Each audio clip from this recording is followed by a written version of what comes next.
مسلمان کی پنج وقتہ ضرورت کیا ہے؟ اس کی طہارت کے مسائل، اس کی پاکی ناپاکی کے مسائل، اس کے وضو کے مسائل، اس کے غسل کے مسائل، اس کی نماز کے مسائل، اس کے روز مرہ کی ضرورت کے مسائل ہیں۔ عالم وہی تو پڑھائے گا جو آپ کی روز مرہ کی ضرورت ہے۔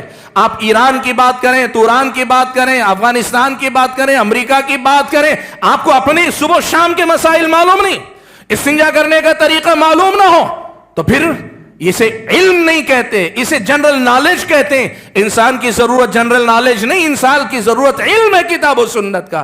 حضرت حسن بصری قرآن و سنت کی آیات اور احادیث کی روشنی میں روز مرہ کے جو مسائل ہیں، لوگوں کی جو ضرورتیں ہیں، وہ پڑھایا کرتے تھے، ایک ایک مسئلہ ایک ایک مسئلہ ایک ایک مسئلہ کر کے۔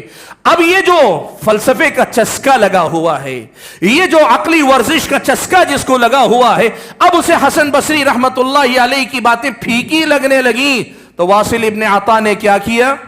حسن بصری رحمت اللہ علیہ کا شاگرد تھا، لیکن ان کی مجلس چھوڑ کر اپنی ایک الگ مجلس سجا لی، الگ مجلس بنا لی، اور یہاں سے معتزلہ وجود میں آئے، معتزلہ وجود میں آئے یہاں سے۔ اور ان معتزلہ نے کیا کیا؟ جہم بن صفوان ایک آدمی تھا۔ اب یہ جہم بن صفوان کون تھا؟ اس کی تاریخ اگر آپ جا کر پڑھیں گے آپ کو پتا چلے گا کہ اس کا معاملہ یہ تھا، یہودیوں کی بستی میں رہتے رہتے، یہودیوں سے بحث و مناظرہ کرتے کرتے یہودیوں کے اصول نے اپنا لیا اور اسلام پہ آ کے آزمانا چاہا، ایک نئی بدعت کو ایجاد کیا۔ جہمیہ کی جو بدعتیں، اللہ کے اسماء اور صفات سب کا انکار کیا، بلکہ جہمیہ کا جو عقیدہ اللہ تعالیٰ کے بارے میں، اگر کوئی وہ عقیدہ مانے تو اللہ کے وجود ہی کا انکار لازم آئے۔ ایسی سب بدعتیں جب جب وجود میں آتی جاتی تھیں، ایک جماعت تھی، ایک طبقہ تھا جو برابر سنت پر قائم تھا۔ ایک جماعت تھی، ایک طبقہ تھا جو برابر سنت پہ قائم تھا۔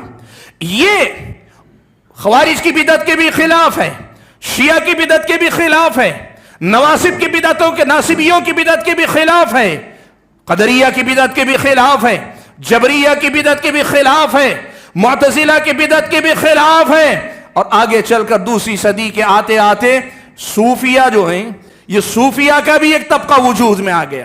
یہ پہل ابتدائی دور میں ہوتا کیا تھا؟ زہد اور عبادت۔